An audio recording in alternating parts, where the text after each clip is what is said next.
We got a wine opener out there. Do my mom got my wine still? Please welcome to the stage Steve Nash and LeBron James.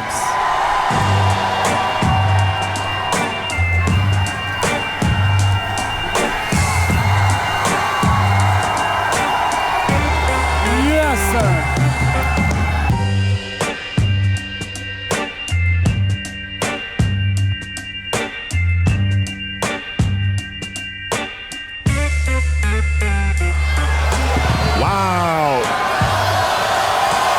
Okay. Let's go. Not bad, right? This ain't bad, Steve. Not bad. Not bad. Not bad. Not bad. Great turnout. Wow. Great turnout. Thank you. Thank you, everybody. Thank you. Much appreciated.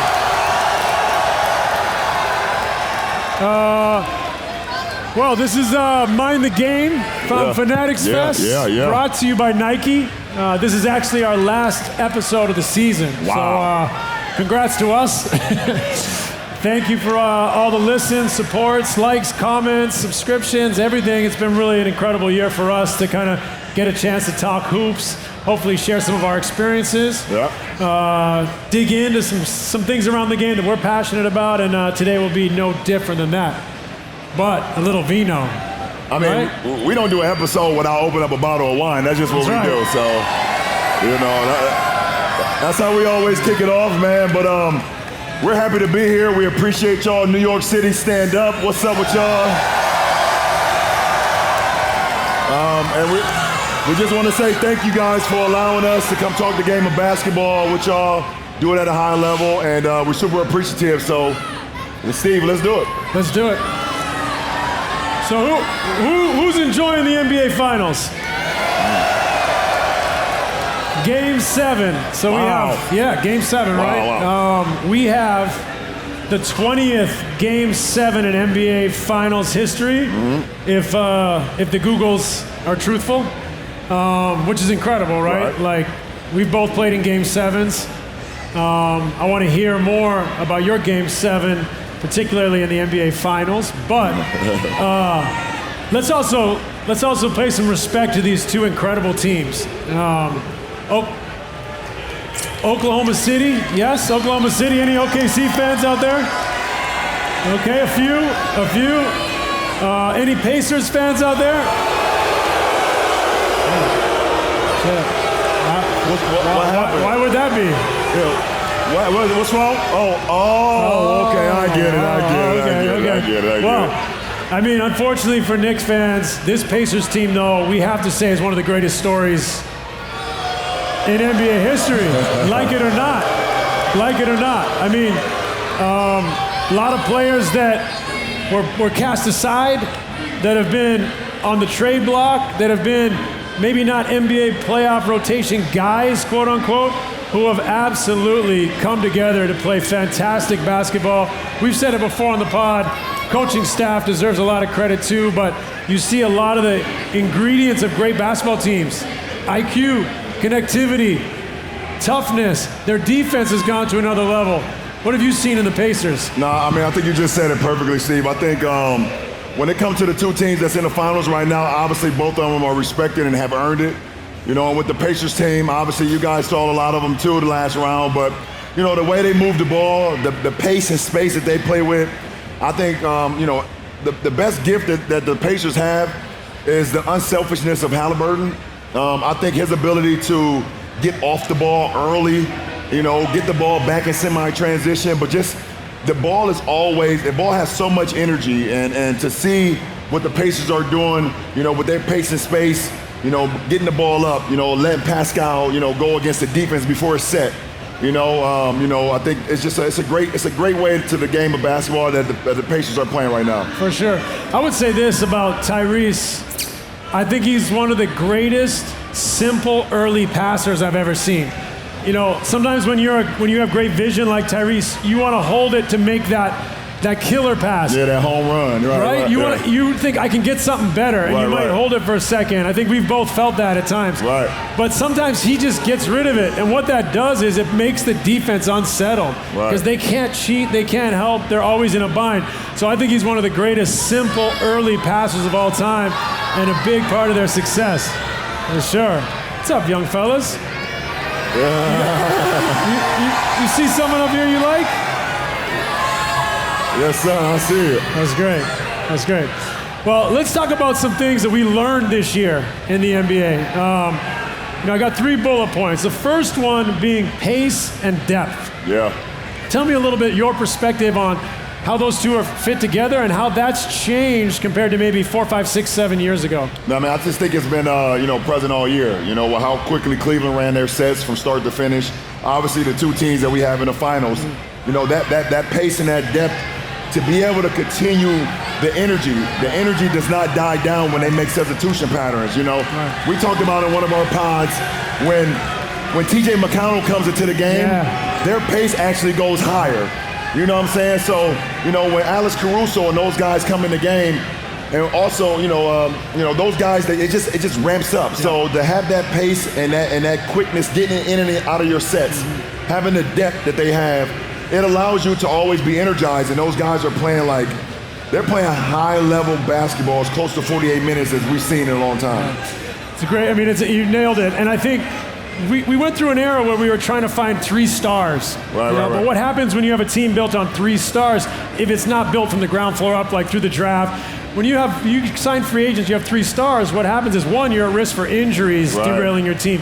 But 2, the game is played so fast and so physically nowadays, the 3 stars have a hard time keeping that level at both ends of the floor. Yeah, absolutely. And it kind of falls apart, both ends. And so we're seeing these 2 teams with depth. I mean, Rick Carlisle's rolling out guys who weren't even on the team earlier in the year. Tony Bradley wasn't even in rotation. Right. Guys are fluctuating in and out of the rotation. Like Mathurin played himself out of the rotation at times here, having a big impact in the finals. Right. So that depth becomes so important so they can keep up the physicality and pace. It's been really interesting to see the 2 teams, one built from the ground floor, one just built by, quote unquote, scraps around the league they put together that were undervalued, and we're seeing them come together and play beautiful basketball. So I agree with you. Now you got to think that some of the biggest guys in this finals that's making impact are, like you said, that was guys that were either given up from a previous teams. You look at Nesmith. Right. I feel like Toppin. Obi Toppin. Sorry. I feel like here Obi Toppin didn't get an opportunity to flourish as much. Nesmith, he was drafted by Boston. Didn't get an opportunity to flourish. You look at Hartenstein, now with OKC. What he was able to do for y'all franchise last year, but bring that toughness to the OKC Thunder.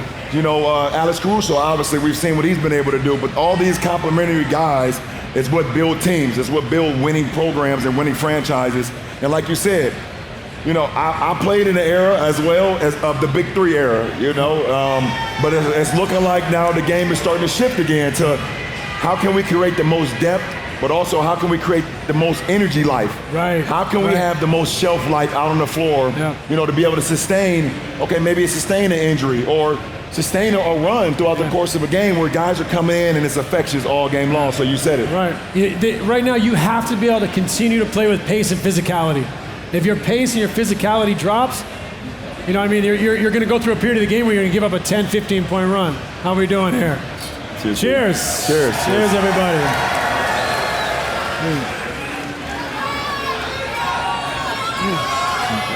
Yeah, not bad. Not bad. So the next bullet point, you guys want LeBron to wave again? There we go. The next bullet point I have is defensive speed. Yeah. Teams are playing with pace. They're spreading the floor so far. You have to have speed. You got to have an abundance of speed to be able to cover bigger spaces than we had to cover in previous generations. Yeah, you look at the 2 teams now when you talk about the defensive speed. They're so far different in contrast, but they're kind of similar and same. You look at OKC, it's a lot of guys that's super scrappy, super flying around. They do a good job of being in the gaps, getting out the gaps, making you drive, and then when the ball hits the paint, it's like a swarm. Yep. Like all 4 or 5 guys are in the paint, either reaching for the ball, getting taps, loose balls, and if the ball hits the ground, first to the ground, and you look at the contrast with them and now the Pacers, they have a lot more lengther guys, like you said, Obi Toppin, Pascal Siakam, Nesmith, Miles Turner, a lot of even Tyrese is range as well. So contrasting styles are very different, but the speed, the way they play, and the physicality that they play with defensively are very similar. And mobility. You got to be able to move in different directions, cover guys with different responsibilities. Yeah, you don't have many teams in our league that have 2 or 3 guys that can pick up 94 feet and make you turn. Right. The Pacers have Nesmith, Nembhard, TJ McConnell, those guys pick up. OKC, they come in with Alex Caruso, Lou Dort, Cason Wallace. All those guys are coming in and picking up 94 feet, and they just changing the game defensively, trying to wear on you. So there's not many teams in our league that can put 3 or 4 guys out on the floor that can pick up 94 feet and just make you change directions. And that's why these 2 teams are in the finals right now, I think. Right. Another indicator of the depth for me is matchups. This game is about fights. Styles make fights, and so let's break it down to even individual matchups. Against the Knicks, Nembhard really struggled with Jalen Brunson, but Nesmith was able to cause him some problems. It flips. So now Nembhard, who grew up playing against Shea, is able to cause Shea some problems. Right. Nesmith struggles with Shea, so it's always about a little bit of styles. Right. One that I think is really fascinating to me, and I want to give him a big shout out, is TJ McConnell. Yeah. He is finding his way into the paint relentlessly against incredible defenders. He's getting by Alex Caruso. He's getting by guys like Jalen Williams. These are elite defenders. TJ's a matchup problem for them with his pace, his shiftiness, getting underneath. He's got his little underneath dribble. He's got his little fadeaway. It's so fascinating to me to realize elite defenders can still struggle with different players. Have you seen that in your career? Yeah, when you look at TJ McConnell and what he's able to do right now in the finals, I think we all look at it like, how was he able to be so successful? You look at TJ, he's not the tallest guy, not the fastest guy, doesn't jump, doesn't have a huge vertical, but I think it's here and it's his will. Yeah. I think the one thing about TJ McConnell is that when you look at a scouting report and you read about guys, you know what their go-to moves is, you know what they will want to do, you know what they least like to do. TJ, you don't know what he's going to do. Right. It's just so random with TJ. You don't know when he's going to pull up and shoot his mid-range fadeaway in the paint. You don't know if he's going to dribble and Nash dribble all up underneath the basket and then go to his fadeaway. And he's doing that not only when Alex Caruso is guarding him, Cason Wallace is guarding him.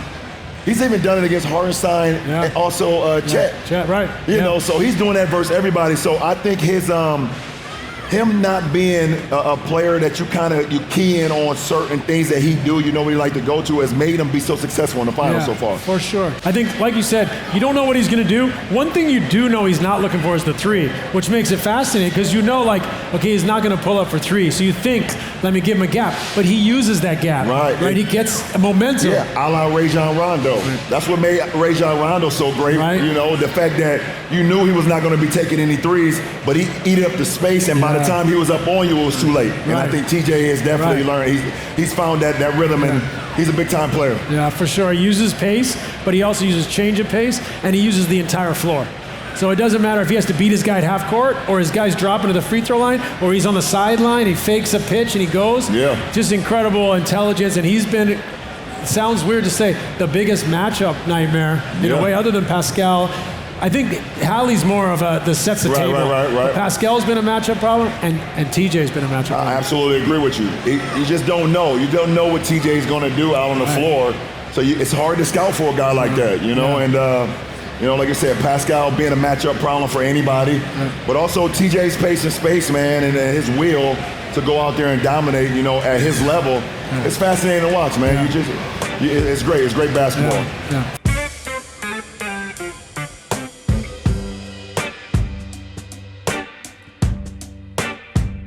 Thank you to our partner Nike for sponsoring this episode. Here's what 2 decades in the NBA taught me about winning. It's not just talent, it's not just opportunity. It's about the choices you make when no one's watching. Those 3 a.m. workouts? Choice. Extra reps while others rest? Choice. Film review sessions deep into the night? Another conscious choice. I've lived this journey from Santa Clara to NBA MVP. And now, mentoring the next generation, I see different challenges and different pressures. But the fundamental truth remains. The ones who break records, the ones who transform their games, the ones who elevate their teammates, they're all choosing to work harder, making that deliberate decision to push beyond limits, to redefine what's possible.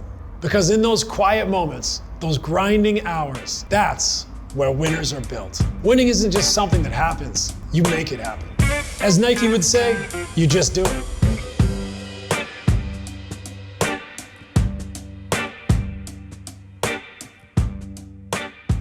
Well, shifting gears a little bit, early in the year, the NBA took a little bit of a beating. I think publicly people thought, the game's the same, the regular season doesn't matter, people are playing the same style. We really focused in on that kind of consistently during this podcast season to kind of figure out what is true here, what is,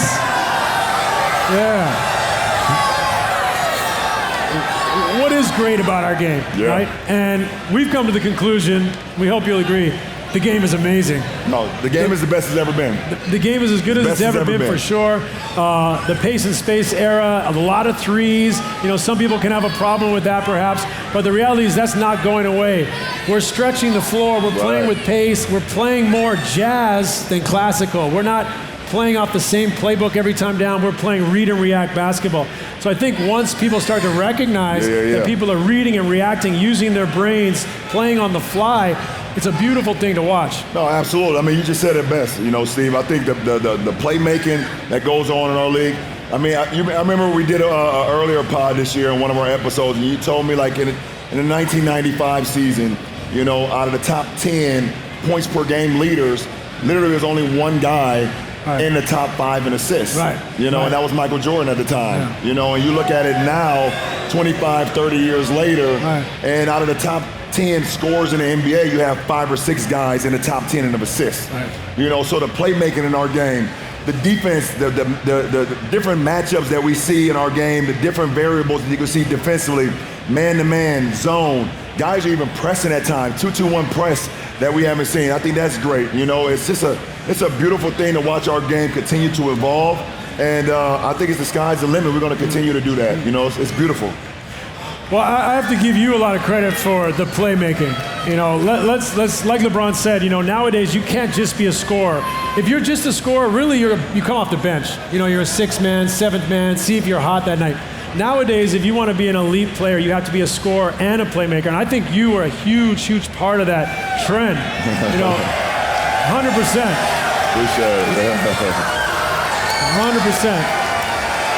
Yes.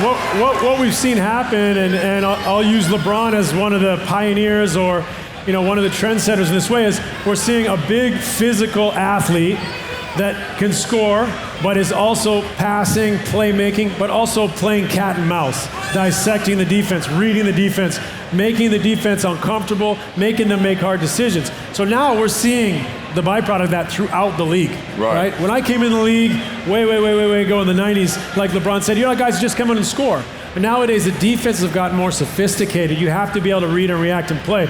So LeBron coming in the league, let's not forget, the leading scorer in NBA history, right here. The leading scorer, But also one of the greatest passers and playmakers, right? And one of the best minds for the game. Mind the game? Minds for the game out there. So you put that together, what are we seeing now? We're seeing guys like Luka Doncic, Nikola Jokic. You go around the league, you're seeing so many guys that are taking the ball and manipulating the defense and deciding, how are you playing me? Okay, I'll go score the ball this possession. Oh, you want to load up on me? I'm going to go make plays for my teammate. So this trend for me is helping elevate the game of basketball because our lead players are able to do more than one or two things. They're able to do a bit of everything, Swiss Army knife for what the team needs in that moment while still having a huge usage rate. Absolutely, man. You couldn't have said it better, man. I think our league is at the best place that it's ever been, It's beautiful to watch. You mentioned Luka. You mentioned the Joker, Giannis. So many guys not only can score the ball, rebound the ball, pass the ball, facilitate, think with their mind.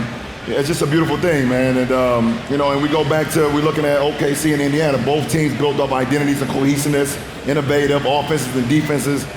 But it's just beautiful to watch that when the ball moves. Player movement, everybody feeling a great rhythm. And that's what the game is all about, that everybody's on the floor feel like they're important to the success. And to see that with OKC and see that with the Pacers now, Listen, the two best words in sports is Game 7. All right?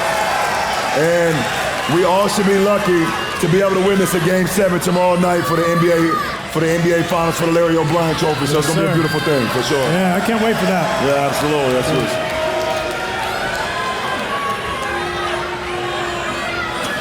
All right. We got a bunch of, hold up. We got a lot of Knicks fans in here, huh? Yeah. We got any Brooklyn Nets fans in here? Oh man. Damn, Steve. Yeah. Was that boo for the Nets or for Steve? Which one? So the Knicks fans, y'all good? Y'all going to the finals next year? Oh, we're gonna see. We'll see. You know, one of the things I would also say that's been great about the league is watching offense and defense evolve and push the other. Yeah. Evolve and push the other. So we're seeing innovative defenses. You know, we've talked about it, switching defenses, which basically take you out of your offense. You run on all these beautiful sets. We're going to switch all that. Now you're on the clock. Now you got to play ISO basketball, and it's a spacing game. So that's why we started playing with pace. Let's get up and down before they can set up, not run sets that they can switch. So trying to play a little bit faster, a little more pace, less walk it down and run sets. So the defense is adapted. They start switching everything. Okay, the offenses start speeding up, right? So now the defenses adapt again. Let's go some zone. Let's pack the paint. Like we say, we're giving up threes, that's a killer. No. Our rim is a killer. Let's pack the paint. Let's keep people out of the paint. Let's be in the gaps like OKC. You're seeing the Pacers do it too. We're willing to give up threes, especially on contests, as long as you don't get in on our rim all night. Exactly. So you're seeing that evolve. Then now, the latest one that I think was fascinating this year, coupled with the zone defense and the matchup zones and going zone to man, has been the cutting. Right? So Indiana's a great example, but there's been others. Cleveland did a great job. You know, typically in the last 10 years, we've tried to keep the floor space for our playmakers. Give LeBron as much space as possible. You know, my son's teams, they try to shooters so I could get to work, get in the middle, cause problems for the defense. But what we're seeing now is that teams are getting so good at sitting in the lap of the best player. Get guys cutting, So guys are starting to cut. So Indiana's taking it to a whole new extreme. We've talked about, is this where it's going? You know, from the foul line up, you have players flying in and out of that space, regardless of spacing, creating confusion and willing to just move it and play and trust it. You think this is where teams are going to start to evolve? Well, I mean, you know our league. Our league has always been a copycat league, you know, and I think that teams will try, but you also have to have the right personnel to be able to do the things that OKC and Indiana is doing.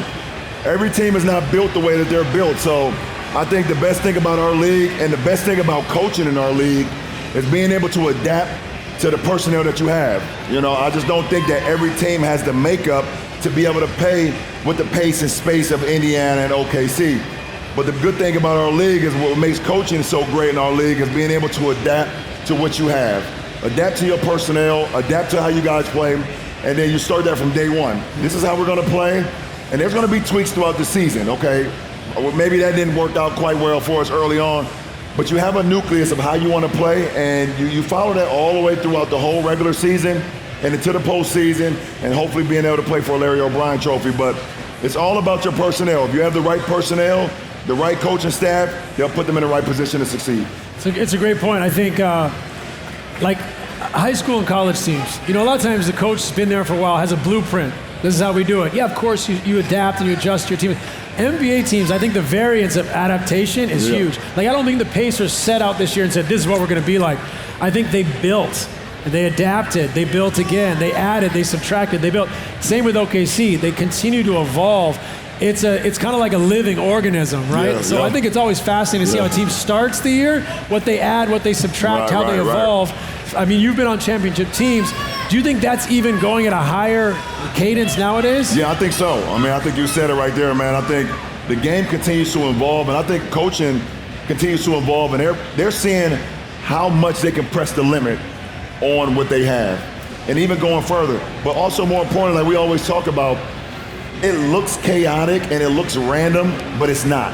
Yeah. You know, and when you have guys with good IQ and cohesiveness, they're able to do things on the floor that to the normal fan you would think is random, you would think it's chaotic, but it's actually very well thought out and very well practiced and very well, demanded. Details. Every single detail, every single day. So, I think it's a beautiful thing. More teams are going to try to adapt it. More teams are going to try to play with it because it creates. Well, the one thing about our league is being able to create confusion out on the floor for defenses. Like you said, there's so many different ways that people are throwing you defensively. Man-to-man, zone, 2-2-1 press, box and one, triangle and two. They're trying everything. Right. So to be able to create the most confusion you can offensively is going to make you more successful than any team in our league. And, I think that's going to be adapted by a lot of teams. So that adaptation process can be tricky, right? The number one thing about adapting is buy-in. Yeah. Right, buy-in. Winning is a choice. Winning is a choice, and you have to buy in and sacrifice. I want to hear from you a little bit about the sacrifices some of your championship teams made, what that process was like. You start a season, everyone's like, well, I'm going to get off this year. This is my rule, and it's always slightly inflated. At some point, everyone has to sacrifice a bit of themselves if you want to be a championship caliber team. Listen, the only way to win a championship is that everybody is a MVP in their role, and able to sacrifice their own personal stats, personal beliefs for the betterment of the team. There's a pecking order in our team. You guys know who the stars is. You guys know who the role players are. You guys know who the garbage guys are. Come in and do all the garbage work, all the, first to the floor, taking the charges, do the things. You guys know who the vocal leaders is. You know who the silent assassins are. There's when that thing is met and it's laid out, not only by the coaches. See, the problem with our league sometimes is that players are always looking for the coaches to make those things happen. It's the players in the locker room that hold each other accountable. That's when you get the best team. When guys can come to the locker room and hold each other accountable and know how to talk to each other, or I'm bad mouthing you, or you saying something to me and not take it personal, because we have one common goal, and that's to win a championship. When you win a championship, everybody eats. Everybody gets paid, everybody's seen, everybody's loved. And that's the only thing that only matters. But it can only happen. The coaching staff can only do so much. The coaching staff gonna put your game plan together. They're gonna tell you this is what we need to do. This is how we're gonna execute. We're gonna give you the game plan. Players gotta go out and do the job. And when the players hold each other accountable, that's when the job gets done. And that's happened on 4 times in my career. I've been able to win 4 championships. And that was one of the number one ingredients, obviously going out and getting the job done too, but just holding each other accountable. Great message. Great message for young players out there too, not just in the NBA, but high school, college, learning to play, like the responsibility of trying to pick up your teammates, set an example. 1 through 12 has a leadership responsibility, right? Absolutely. It's not just the quote-unquote leader. Right. Everyone on the team leads by how they behave. Did they get there on time or early? Did they do their extra work? Did they support their teammates? Talk a little bit about your finals teams, win or lose, playing that way to get to the finals. It's got to be like basketball nirvana to be on a team like that you trust and every night is going to give themselves a chance to win. I think the best feeling for me as a player is that when the national anthem is going on, and I usually stand on the end, is that when I can look down the row and I know that I got 11 other guys, 13 other guys that's in the foxhole with me. And I know for sure that if it's a grenade thrown in the foxhole, we don't all stand there. Yeah. Like we want to die for this game, and that is a beautiful feeling when you can look to your left and look all the way down the road. Either if I was teammates with Dwayne Wade, Chris Bosh, Udonis Haslem, James Jones, Mike Miller, the rest of the crew, or if I looked to my left and I saw, Kevin Love, Kyrie Irving, J.R. Smith, Iman Shumpert, Tristan Thompson, Channing Frye, Richard Jefferson, or Anthony Davis, Alex Caruso, Rajon Rondo, Kentavious Caldwell-Pope, Danny Green, and looking at my left, just knowing guys that that's willing to die for it on the floor and be in the foxhole with you. There's no better feeling than that, man. There's no better feeling than that. Absolutely.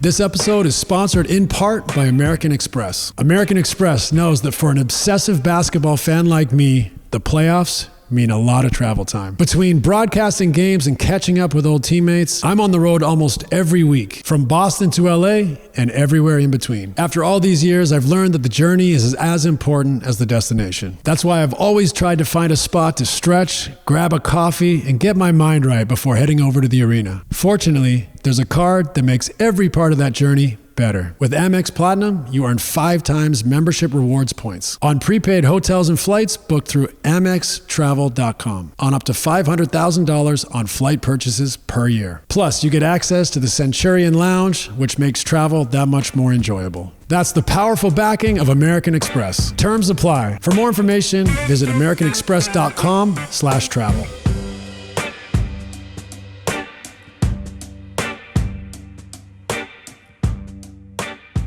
How y'all doing out there? Y'all good?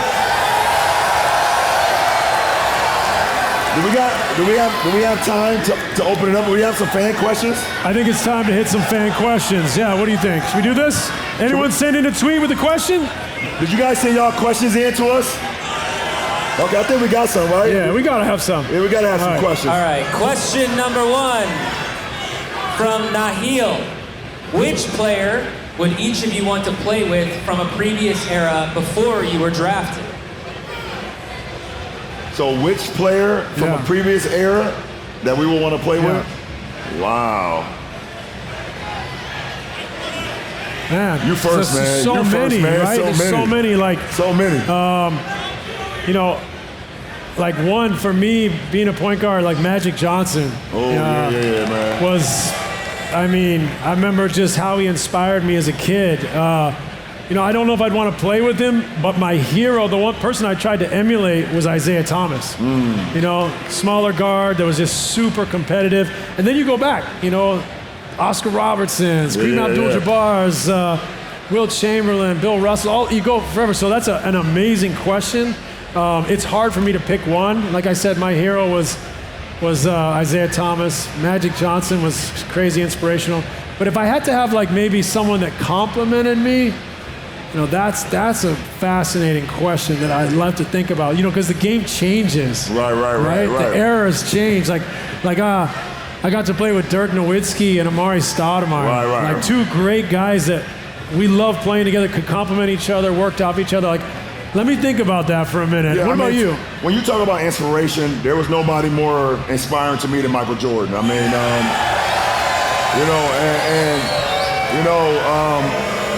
for me, I think our games would have complemented as well. MJ was a flat-out scorer. You know, he was a scorer. He had a scorer's mentality. If I had to pick him, but I know I can't pick him because I know how social media works. You gonna be like, oh, you want to play with Michael Jordan too? You to play with everybody else, goddammit. I didn't ask the question. I'm only answering it, guys. I didn't ask the question. But MJ was inspiration. Anthony Penny Hardaway was inspiration to me. Grant Hill was inspiration to me growing up. Like that point forward, Scottie Pippen, that point forward guys, like Penny, like Grant Hill, like Scottie, those guys kind of inspired me because I kind of wanted to be that point forward. So those are some guys. I can see the headline already. LeBron wants to play with Michael Jordan. Like I see it already. It's weird. Don't be weird. Don't be weird. I like it. I mean, all the guys he named, I think I did play against, so it doesn't really count for me. I but, was gonna say I think of Kobe, but I actually played with Kobe in the Olympics. So you know, rest his soul. Great Kobe. Amazing. Next question. Yeah, our great director, Jason Gallagher, is giving us questions. What do you got, Jason? Okay, this one's from Mac Boy. Question for Steve. What advice would you give to LeBron as he nears the back half of his career? Well, that's a great question. I don't, unsolicited advice, but the biggest thing that I would say is that I understand a lot of where LeBron is right now, and having done this podcast with him, he's actually approaching it in an unbelievable manner. So my advice would be continue. And what is that? What is he continuing? We talked about in episode 1. It's about the process for him. It's about adhering to a standard of trying to get the most out of his game, his body, his mind every single day. Like, that's what this is all about. I think I want to hear you say this, but talk about it, but that's a way of life, right? Like, how does that feel every day to still be so deep in your process at 40 years old and dominating? I mean, the process is the only thing that matters to me. You know, I think when you fall in love with the process of what you want to do, and that's with anything. That's not just basketball. That's whatever you guys are aspiring to do. You have to fall in love with the process. The end result will happen organically, and it'll make it so much more worth your while when you fall in love with the process, okay? Like, don't cheat the process. Don't cut corners. Fall in love with the process, and everything else will take care of itself. So that's what I've been able to do for my career. So that's my words of advice to all you guys, the process. And that goes for everything. That's not just basketball. That's life, man. Whatever you want to do in life. Whatever you want to do. That's a fulfilling, inspiring way to live. So all you kids out there, like, really try to think about that. Like, what does that mean for you? Like, maybe you haven't found your thing yet, but practice it at school, at sports, music, whatever it is, practice it. Try to get closer to your process. What is a good process system? He's mastered it, right? And that's why you're seeing the results. One thing I'd also like to say that I really admire about LeBron is the way he adapted this season to playing with Luka. You know, that takes a lot of maturity. It takes a lot of sacrifice. He approached this as a gift and an opportunity to make a team as good as it could possibly be. Now, it was slammed together quick. You know, they lost early in the playoffs, but I think we saw the seeds of a team that was this close to going deep in the playoffs, making a run for a title. As that roster builds, the possibility's there. You can't do that unless you're willing to sacrifice and grow and play slightly different. Play in a way that complements your teammates. So my advice would be those two things. Continue to find that sacrifice. It's not like his numbers dipped. He just did it in different ways. Right. But that's hard for players who have played 15, 18, 20, 22? 22. 22 years in the league. So, you know. Jay, we got one more. One more. Last question, Jay. Yeah, one more. Rock asked the question. We went from the Big Three era to the era of depth. What do you believe could be the next iteration of roster development that define team success in the future? That's an easy answer for me. You find a guy like Wemby. If you can find a guy, oh my goodness, Wemby, I was just standing next to him while we were shooting the shop. This guy, I feel like he's grown another 2 or 3 inches for sure in the offseason. But I mean, the game is going to continue to evolve. You know, like you said, the Big Three era had its moment. The Big Three era has always had its moment. You know, way before myself, D-Wade, and Bosh came together. You know, you had, Wilt Chamberlain and Jerry West and Elgin Baylor. They played together. You know, you had so many guys that's the Big Three era. So Bird, Parrish, McHale. Exactly. Jordan, Pippen, Rodman. You know, so like, the Big Three era will always kind of be there, but having depth, being able to have the ability to bring in multiple guys that can do multiple things. I think that's the era that we may fall into, but whatever era and however the game shapes itself, just know, guys, that we listening to y'all and we're gonna put the best product on the floor every single night because we hear y'all talking and we know y'all love our game, so I appreciate it. I really thank you, for real. Absolutely.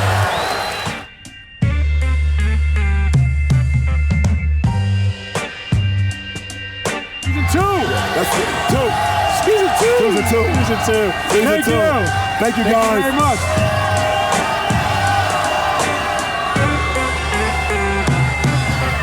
Happy you, buddy.